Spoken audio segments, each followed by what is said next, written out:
when I ever sold a company, I'm fine because I got 75 other hobbies I want to be spending time with. And I think more entrepreneurs need to remember that they need to have a better rounded life. The whole like, this is my hobby, well then I don't want to hear about your hobby. Nobody wants to hear a lawyer talk about being a lawyer, or a dentist talk about being a dentist, or an accountant talk about being an accountant. So even if they love their industry, that's not your hobby. And I think entrepreneurs need to remember to reconnect with our hobbies, find new hobbies, do our own dream manager for ourselves, create our own bucket list, share your bucket list. And then you can build your company, sell your company, and you've got 75 other things that you're going to fill your time with. Because at the end of the day, we're going to all end up as kebabs. We're just going to end up dead as meat on a stick.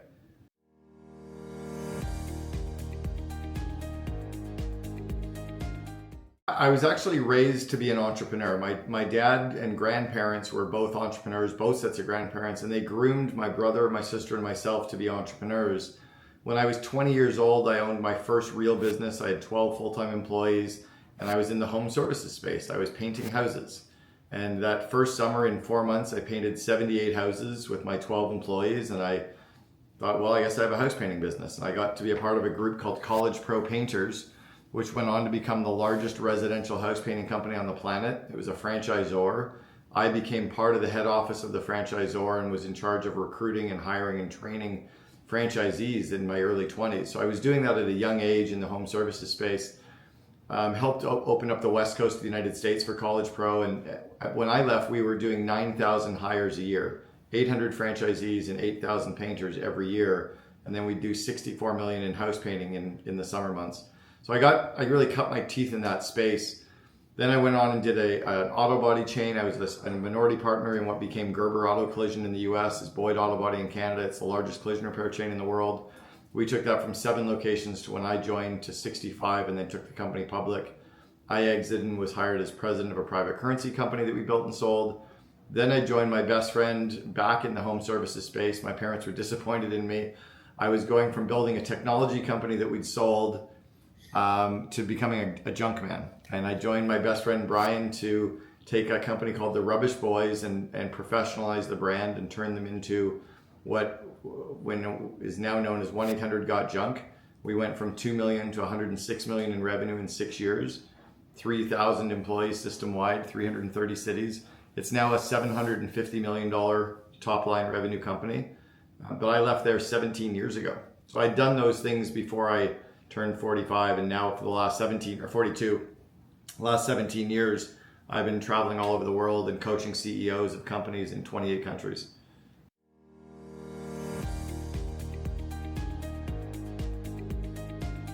A little bit of both. I started with the CEO, and what we identified was the CEO needs to know what has to happen. The COO has to know how to make it happen. It's almost like if you're building a home, the homeowner has to know what we want to build. The general contractor has to know how to build it. And I think for the longest time, I was teaching the wrong people. I was teaching the CEO how to grow their company, and often they would get it, but then they needed me to teach somebody else, or they were frustrated with the implementation or the execution. Gino Wickman came up with that idea of the visionary and integrator, and it really illustrated or kind of highlighted the point that entrepreneurs have to know what has to happen, and then the second in command and their leadership team have to be able to execute. So I started working closer with the COO. You and I are both friends with Joe Polish from the Genius Network. I was a member of that for 8 years, and I was sitting at one of his events one day, and it dawned on me that there was really no connection network for second in commands. There was lots of groups for entrepreneurs with Vistage and EO and franchisors and all kinds of places for entrepreneurs to share with each other. And then there were groups for finance people and marketers and everybody else, but there was no network for that second in command. So we started the COO Alliance, and we now have a global network of COOs from 17 countries that share resources and connections and competence with each other. I think people often put a title on something too early instead of identifying what do you need to get done, what are you willing to pay for that stuff to get done, and then what other kind of value do you want from the person who's doing that work? Do you want strategic insight? Do you want P&L responsibility? Do you want somebody with so much autonomy that they already know what to do, or do you want to delegate to them and have them doing it? And based on those things, you can kind of put a title on it. I was sitting with the CEO of Sprint, who I was coaching for 18 months, Marcelo Claret, and his second in command, Jamie Jones, sitting in Marcelo's office, the 82nd largest company in the United States. and he was asking me about people stuff, issues in the people side of the business. You get like when CEOs of Sprint are still struggling with people issues, well, of course, a COO of a mid-size, couple $100 million company is going to be struggling with areas too, right? So our job is to always grow people. The COO's job is to grow people too. And I always try to let them know that their to-do list does not have their name on it. It's stuff that needs to get done, and their job is to delegate everything on their list to other people and spend their time growing those people's skills and confidence and connections. But anytime a COO or a leader is physically doing work, whether it's replying to emails, prepping for a meeting, doing physical phone calls, any work that we're doing is delaying us from growing our team. And the mental block we often get stuck in is, well, I don't have anybody to delegate it to. No, you just don't have the skills around delegation yet. You probably don't have good coaching skills. You're probably not skilled up on situational leadership. You're probably not great at running one-on-one meetings, but if we could give you the competence in those and the confidence to delegate more and grow people, you would.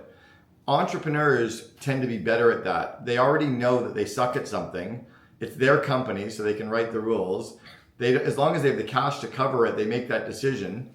COOs often get blocked in that space, and it's our job as the CEO to help them unblock, right? To help free them up to do that stuff. And let them know that the more you delegate and the more you grow people, the more indispensable you're becoming. It's not like you're going to be out of a job. We'll find more to delegate to you. We'll buy 3 more companies. The leader can't be the only one learning. When we built 1-800-GOT-JUNK, I made sure that everyone on our leadership team had a formal mentor. And I made sure everyone on our leadership team was a part of an industry or a group growing their skills. I joined Strategic Coach in 2002. 23 years ago, I got into Strategic Coach for my first 3 years with them. And I had the second in command at Starbucks mentoring me on a monthly basis and quarterly in person. So when you can get that kind of a focus around leadership, not because someone's broken, but because we're going to continue to grow and we need to keep getting better. Like every year, this company is the biggest thing we've ever built. And if we double next year, your skills have got to be double. So it's like the high performance athletes. But what happens in so many entrepreneurial companies is the entrepreneur learns, the entrepreneur reads books, the entrepreneur listens to podcasts, the entrepreneur has a coach, and they forget about growing all their people. Any mid-size or senior manager can only go through 2 doubles in the organization before the organization has outgrown their skills. So if you're a $5 million company and you go to 10, that head of whatever can still be the head of whatever. When you get to 20, they can still be the head of whatever. When you get to 40, it's 8 times bigger than when they started. They're probably out of a job unless they can continue to grow their skills and their confidence and their connections. But as leadership team members, we're often in the mid-sized companies, we don't have that kind of track towards it, or the culture internally feels like, oh, if I'm getting coached, I'm broken. No, every best athlete in the world has got a coach. Like they're still getting coached because like everyone at the Olympics today has got a coach.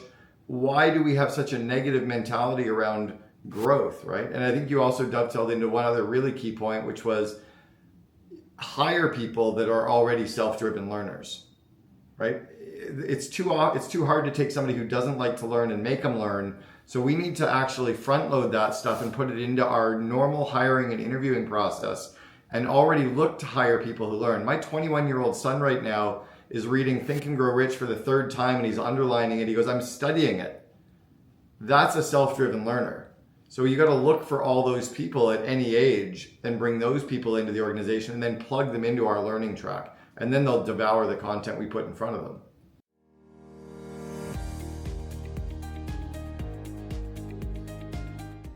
Often marketers or entrepreneurs that aren't strong in marketing think that they need to get more of the clients they already have because our marketing is bringing us those people.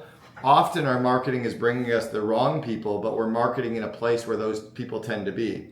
And if we would move our marketing or move our messaging to where our target market is, so it's all about understanding who is our target client. Our target client doesn't necessarily have to be who we have today. One of my big frustration points with Sprint was they kept saying that every year we kept getting lower and lower demographic people coming into our locations. And every year we kept getting all these people that are getting denied for loans. I'm like, it's because you're advertising on television. Anybody middle class and upper class left TV 20 years ago. It's like you're hitting people with the digital yellow pages. But they didn't realize that they were spending so much of their marketing on television ads and all of their clients had moved to digital. So if they would start spending their marketing, put like another example for you in the home services space, you probably know this because you're an entrepreneur and you're marketing and you're savvy. But if you're I don't know, like a landscaping company or a house painting company or, even a roofing company, who's making the decision? Every guy thinks he's making the decision, but the housewife is saying, who's coming onto my property? The housewife is saying, I don't care how strong their skills are, I don't want those people coming onto my property, which means your branding, your website, your marketing, your messaging should all be done by female copywriters, female marketers, female branding. Why is our marketing dedicated to a male, written by guys, copy from guys, when guys aren't our audience? Men are not hairy versions of women. So when I walked into 1-800-GOT-JUNK, I'd learned this at College Pro Painters. Our job is to connect with the wife because she's making the decision, but let the husband pretend he's making the decision. At 1-800-GOT-JUNK, we would go and flirt with the housewife. We'd make a big deal about how it's so easy to get rid of all the junk your lazy husband can't get rid of, and she'd laugh about it. Meanwhile, the guy's like, yeah, I got the house cleaned. You did all. We came in and cleaned your house. You just pointed at it. We did all the work. But we made sure that we taught so the guys that we hired to do junk removal weren't garbage men. We hired fraternity boys and we put them in a golf shirt and we trained them how to build a connection with a housewife and talk about her kids and her garden and the first picture you see in the hallway. We would train them around that stuff. And if you go to our websites today, like 1-800-GOT-JUNK or Shack Shine, or like, it's so clearly focused on the female demographic.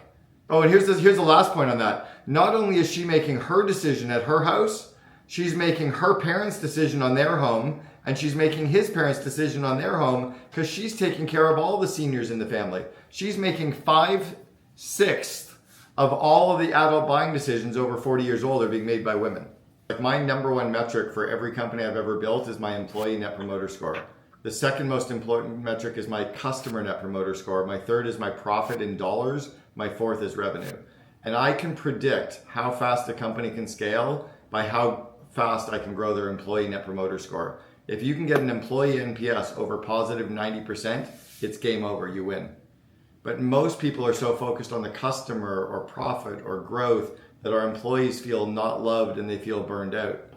What most entrepreneurs don't get is that if we care about our employees, if we care about their personal lives, if we care about their dreams, if we care about their insecurities, if we care so much about them as humans, more than anyone in their life cares about them as humans, they'll care about our company way more than anything else. But as soon as we focus on the company, they just don't feel as loved. The second part of that is an entrepreneur like you who drives, there's only two of you. You either drive and you burn everybody out, or you drive and you say thank you and you praise people and you celebrate the wins and you celebrate the core values and you celebrate projects getting completed. And that's the key, is to always be grateful and celebrate and thanks and do shout outs, very similar to what we do with our spouse. You can't get through one fight with your spouse unless you've got months of I love yous and praise and thank you and cuddle time. And it's all that, the little things that add up that allow us to get through that next big fight. With our employees, the fight is another goal, another project, fix this, move that, go faster. But if we build off of thank you and great job and you did an awesome job living this and celebrating the wins in front of everybody, if entrepreneurs would spend more time on that, they'd win. There's only been 4, maybe now 5 CEOs of Starbucks in 45 years, 50 years. One of the days, Howard Behar was the CEO at the time, and Howard would spend 2 hours every single Friday handwriting thank you notes to people in stores inside the 13,000 stores at Starbucks. My mentor was being groomed as the COO at Starbucks, and he showed me their system. Every Friday, Howard's desk would have a stack of thank you notes, a stack of envelopes, and a spreadsheet. And the spreadsheet would say, store number 207, Frappuccino record, Kansas City. You'd be like, hey, store number 207, congrats on setting the Frappuccino record in Kansas City. Looking forward to seeing you when I'm there this August. Howard. Boom. Kelly, congrats on your 7th year. So he didn't know who to send anything to, but the system showed him. But this is the CEO of one of the biggest companies in the world spending 2 hours every Friday handwriting thank you notes. Entrepreneurs that say thank you to somebody once a quarter are missing the point. As are COOs, right? COOs have to overpraise and overshow. It's the whole 1 Minute Manager by Ken Blanchard. We need to build the systems in place to ensure that, so that we don't forget when we're busy and when we're growing. So if an assistant can help get a bunch of stuff off your plate that's minimum wage job, stuff you're not good at, stuff that drains you of energy, to free you up as a leader to go spend time with people and say thank you and praise them, your job just got super easy and you're growing the confidence and skills of your people. Like, that's the stuff that really moves the business forward, not all the busy work that we're doing. Jim Collins talks about working on the critical few things versus the important many. The critical few things are praising people, growing people, showing gratitude, communicating the vision and the culture, and then letting them do their job.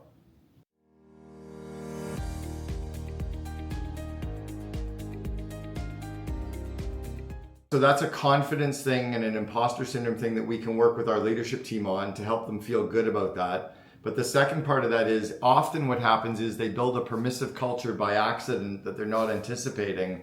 And they create this environment where people feel like they have to come to them for opinions or for ideas. Give an example. I was talking to coaching a CEO the other day, and he said, my leadership team, this one woman keeps coming to me every week saying, do you know how to do this? And I keep trying to have an open door policy for her and help her. I'm like, well, what do you say? He goes, I walk her through stuff. I'm like, stop. What she needs is help on thinking. She doesn't need the answer that you're going to give her. What she needs from you, the next time she comes and says, hey, do you have 2 minutes? I have a question. You go, actually, I have open hours, like an hour at 3 o'clock and another hour tomorrow at 2. Why don't you come back during that time? When she comes back at 3 in your office hours, you say, so what do you want to think about? Well, I'm thinking about this. What do you think? You go, well, what do you think? I haven't thought about it. Yeah, go away and think about it. Come back and tell me what you thought. And then when she comes back and says what you thought, just say, well, then go do it. Or just say, as long as it lives within the core values, it lives within your job description, you're willing to live by the sword and die by the sword, and you've got budgetary approval for it, go do it. But don't ask me. But our job as the leaders is to grow their skills and confidence to do that and stop giving them the answers, stop even giving them the time, and stop doing their thinking for them.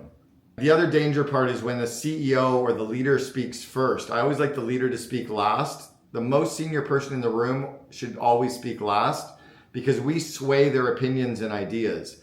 Our job is to get them to share their ideas so that we can go, that's amazing, which raises their confidence. Getting them to share ideas gives them the ability to be strategic and to think, gives them the confidence. And then when we are ready to speak, we go, actually, you know what? I had 3 things to share. Kelly got 1, Mark got 1. The other one's kind of stupid based on what I hear. I got nothing.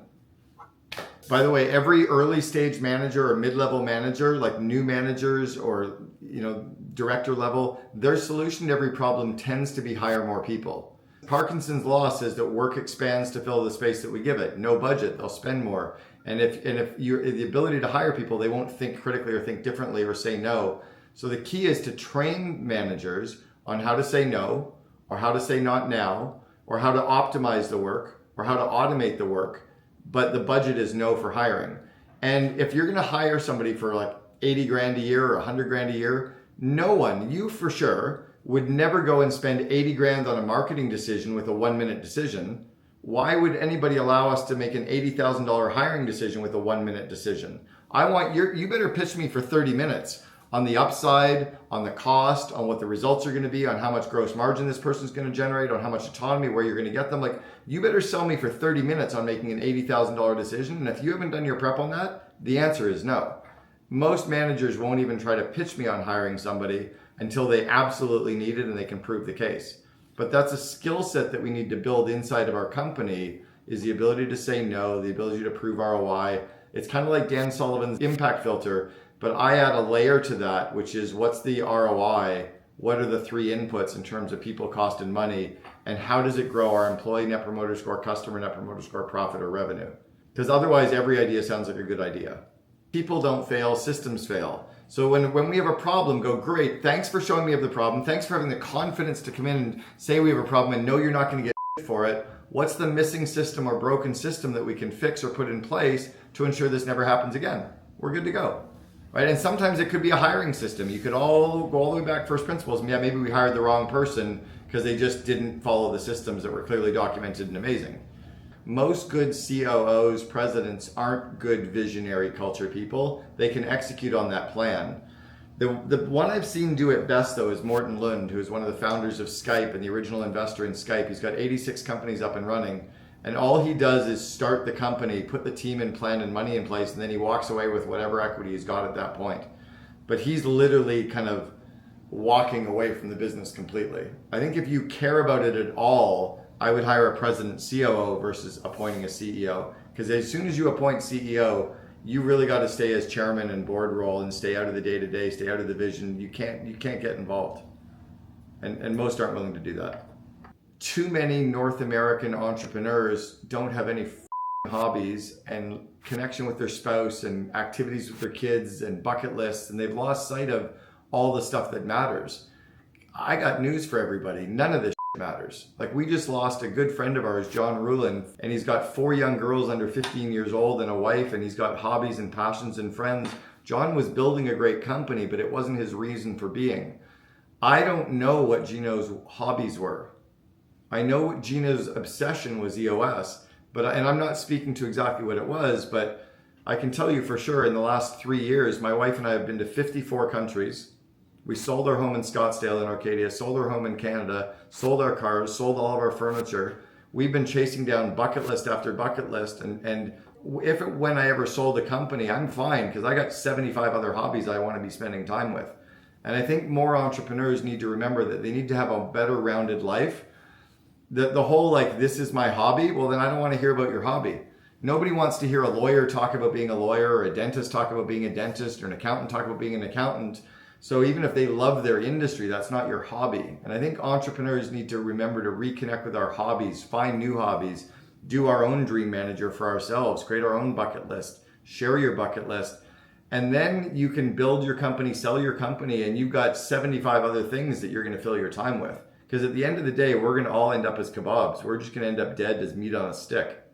I've spent 54 countries over 3 years spending time with billionaires in other countries. I sat with Richard Branson's son for 2.5 days, sitting on a boat, just us, sitting with his wife, chatting about kids. Sam Branson never spoke about business at all. I'm sitting with the guys that build the Six Senses resorts in Europe. They don't talk about business. They talk about their hobbies. There's so much more rounded and stuff. I'm obsessed with business too. I listen to business podcasts all the time. When I'm in the gym, when I'm going for walks, when I'm hiking, I'm listening to My First Million or the All In Summit. I'm always learning. But I'm also taking courses around sexuality, around polarity, around spirituality, around, self-growth, on psychedelics. I'm like Joe Polish. I love all these other interests, and I want to grow great companies. And I think we'll build better companies if we have hobbies and other interests, because then we can get our employees to have hobbies and other interests. We can have this better, well-rounded culture of people that have hobbies and interests, and we can still drive hard on goals. But to think that this is like, the only people that this is the most important thing for is the entrepreneur. It's not the other thousands or hundreds or dozens of employees that work for us. It never will be. There's something pretty cool about being able to build a great company and have hobbies. And I think if we can do that, we'll build better teams and better people and better culture. I think we can get both, I guess is where I'm going. We can still be obsessed with business and want to talk about it, but there's a whole more rounded side of how we're going to impact our people and our teams if we do it, like the Dream Manager talks about, right?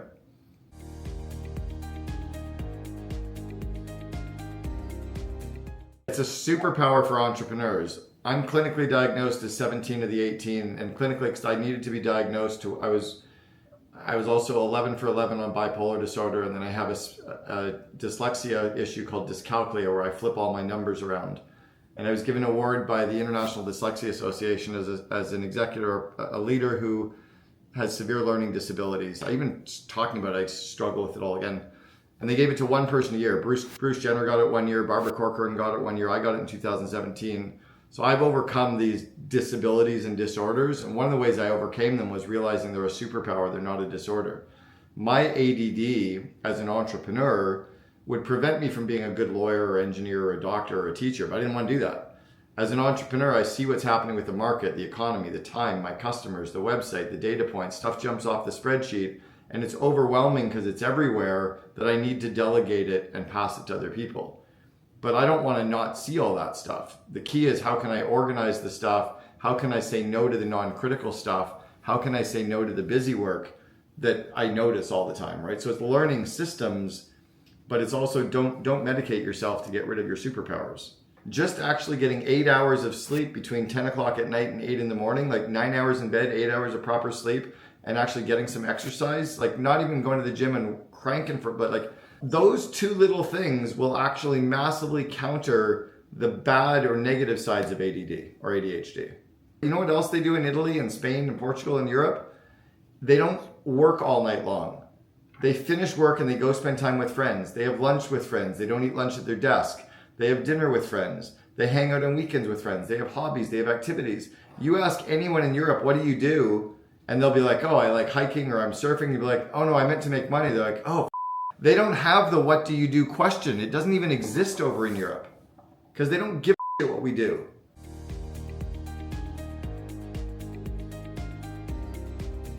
Let's do 1-800-GOT-JUNK as an example. North American company, Vancouver-based, $750 million in revenue this year. We give every single employee 5 weeks paid vacation. That includes their sick time, plus all the government statutory holidays, which are like the 12 holidays you normally get, like Christmas and Easter and whatever, Memorial Day and all that crap. So they get 5 weeks paid vacation. Brian sent me a note at the beginning of this summer, the CEO, and he goes, oh, I'm giving them all Friday afternoons off. I'm like, are you out of your mind? He goes, nobody wants to work Friday afternoon anyway, so all summer we're giving them Friday afternoon. I'm like, that's 13 Fridays, half days, that's 6.5 more days on top of the 5 weeks. He goes, yeah, they love us. I'm like, you're right. And no one wants to do work at that time anyway. So he has a super happy employee base. They're all raving fans. Nobody quits. They're all super happy. They get their shit done so they can get out of the office, or they figure out how to delegate. They set better expectations with customers. Why is that a bad thing? And now you're hiring all the best employees away from your competitors because they're only given 2 weeks vacation. You win. The government doesn't prevent us from running a better place and attracting better employees. And as soon as we flip that model, we win.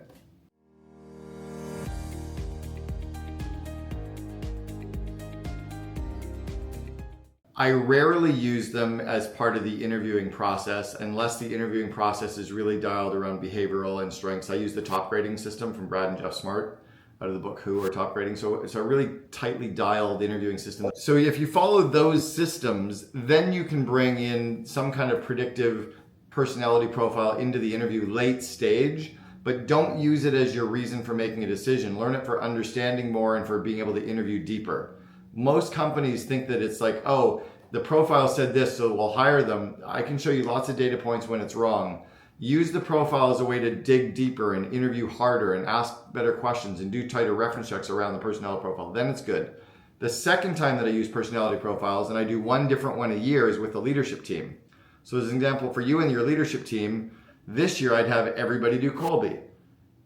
Next year, we'd have everyone do love languages. Like, you just do a different personality profile every year of everyone on the leadership team to learn about each other more, to learn how to work with each other more, to learn about ourselves more. It's all about learning and building. As the leadership teams, we go through this forming, storming, norming, performing model. Another personality profile every year helps you go through to the next forming stage, the next performing stage.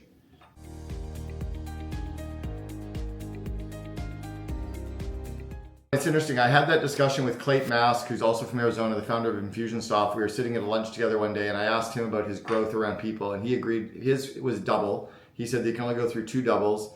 And then Ben Horowitz, who wrote The Hard Thing About Hard Things, said a mid-level manager can only go through 1 triple. They can't do the next triple. So you can go from 3 million to 9 million, but you can't go from 9 million to 81 million, right? It's 2 substantially different. So that's about the same, though. It's about 3 doubles. What you have to do is have prediction around growth, and then you have to think about the new skills that people are going to need to manage that level of growth. So if we're hiring more, so it's looking at what's your org chart look like in 3 years, what's your org chart look like in 2 years, what's it look like in 12 months, reverse engineering it all. Even your project plans, like you guys are going into planning September, October for next year. By the end of October, you should know what your plan is for the year, what your budget is, what your staffing plan is for the next 12 months. And then you can sit down and do a skill assessment and say, does our team have the skills and the confidence to do all those projects? Do they need a mentor to plug in? Do they need some consultants to help them? Do they need a course to go through?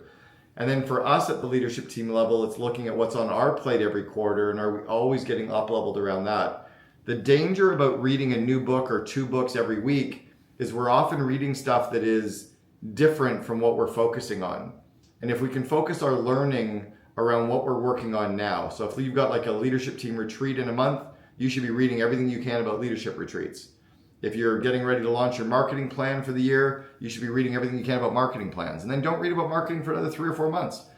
I think leaders do a bad job with applying their learning to what they're focusing on right now. There's so much distraction and so much stuff coming at us. Even if it's not noise, let's say it's all really good quality stuff coming at us, it's not necessarily relevant to the critical few things we need to be working on right now. And it's almost like if we were building a home. If you're building your dream home and you keep coming in and talking to the contractor about putting in the cabinets and putting in the beautiful Wolf stove and where he's like, dude, we're pouring the foundation. You're like, yeah, I want to talk about the counters. Like, no, we're just putting up the framing. Yeah, I want to talk about the counters. Like, we haven't even put in the electrical and the plumbing yet.